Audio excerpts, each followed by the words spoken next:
A leading human rights organization is claiming the Ethiopian government is stepping up oppression of independent journalists ahead of national elections.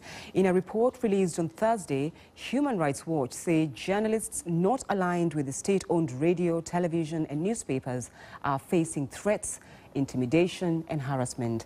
Now, the rights group documents the strategies used by the Ethiopian government to control independent reporting and access to information. The organization says at least 19 journalists are in prison and over 60 have fled the country since 2010. The report claims the government is trying to restrict dissident voices ahead of general elections in May 2015. Now, Human Rights Watch interviewed a number of them. This is an article which is accused us, a famous article on page 3. They listed us terrorists.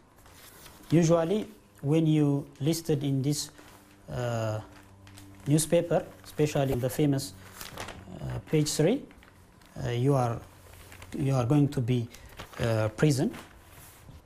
So this makes me to flee my country because I realized that I'm going to jail. Journalists are getting arrested for expressing their opinion, for doing their job. Several laws are working against the journalists. For example, we can mention the anti-terrorism law, which is totally used, to detain independent voices in Ethiopia. We were beaten, we were harassed. They warned us if we didn't stop our duty in the newspaper, in the magazines or in the websites, they will kill us, and they warned me to kill my wife, my children also. So.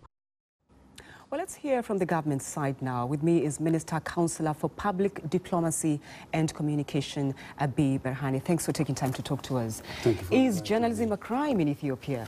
No, journalism has never been a crime in Ethiopia. So when you hear reports like this, is it not concerning, really?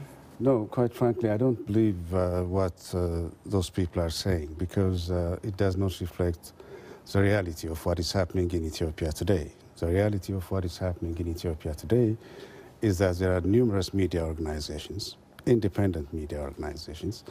They are operating freely, they are alive and well, they are thriving, and they are criticizing the government on a daily basis, and nothing is happening to them. But how do you account then for instance, in 2014 alone, 6 independent publications closed, 22 journalists, bloggers charged with crime, 30 journalists fleeing the country? It does appear the government is not tolerant of criticism.